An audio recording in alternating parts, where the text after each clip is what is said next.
In today's training, I will be walking you through how to model a SLAT trust in your client's plan using Voyant, and we will walk through how to demonstrate the value of that from an estate planning perspective. I'm going to walk you through Rebecca and Abraham's plan. We're going to look at what we have in here. So we've got Rebecca and Abraham Cohen, and they have an inherited investment that Rebecca has recently inherited. And what we want to do is show them what the benefit would be on their estate of moving that investment into a trust. What we're going to do is go to the what if section, and we're going to create this what if plan. And we're going to create this. Once we've created this, we can easily toggle back and forth between their current base plan and this what if scenario just by clicking on the SLAT here in the top right, and you can toggle between the two. So what I'm going to do is create the SLAT by going to my plus button and then selecting trusts. And from my trust type section, I'm going to select the trust type that I want to model. So I'm going to select the Spousal Lifetime Access Trust. I want Rebecca to be the grantor in this scenario. I'm going to give this a name. And we're going to select the income type for this trust. You'll notice under advanced settings that we have defaults that are pre-populated whenever you select the trust type. This is going to default to the most common use case for this trust type, but you have the ability as the advisor to toggle on or off these various options here if you have a specific trust that's been set up in an unusual way. Now, under the beneficiary section, I'm going to assign Abraham as the beneficiary of this trust, and then I'm going to click Done to save. Once this trust has been created, you'll notice you now have a trust section. And then under savings and investments, you'll notice that an investment account has automatically been created for Rebecca's SLAT. What I want to do is now move this investment into the trust. So I'm going to go to my plus button, go to transfers, and start that transfer process. So we're going to go to transfer to, and we're going to transfer to Rebecca's SLAT. We're going to transfer from the inherited investment 3, and I'm going to do all available.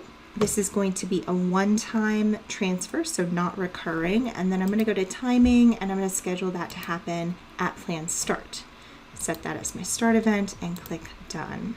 What I'm going to do now is go to year view and just confirm that this has done what I want it to do. So I'm going to go to year view, and I can see that there's been a transfer. And if I go to investments, you'll see now that we've had a withdrawal from this inherited investment account and a contribution into the trust. So that is now doing what I want. So now you can see with that investment account being removed from the plan, we now have some shortfall later on in their retirement years because the software can't use that in its liquidation order. So what we now need to do is schedule some distributions from the trust to start occurring in the plan so that we can use it to fulfill their expenses. I'm going to go to my plus button, go to trusts, trust distribution.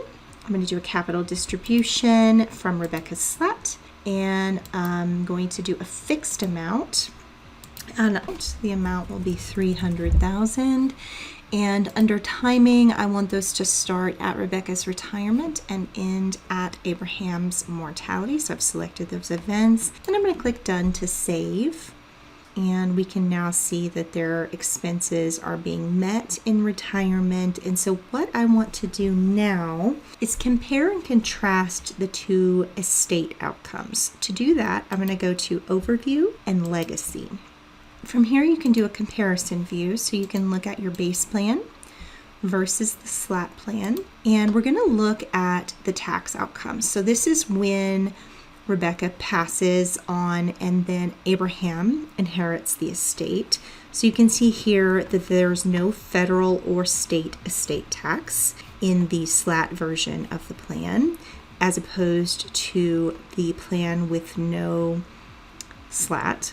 And then if we go down to the bottom of the plan where this passes on to their child, you can see the total tax estimated at the final mortality of the spouse Abraham would be $55 million versus the total tax of $0 at Abraham's final mortality. So you can see the distribution outside of the estate, that would be the trust assets, and then the total estate transfer of the rest of the estate that passes outside of the trust. And this is the total wealth transfer after tax, and there is no estate tax in this SLAT version of the plan. I hope that this was helpful. If you have any questions or you'd like assistance setting one of these up or any other trust type, you can always reach out to me at support@planwithvoyant.com or click the name of your client, request support, enter your question into the text box, and share client access. Thanks for listening.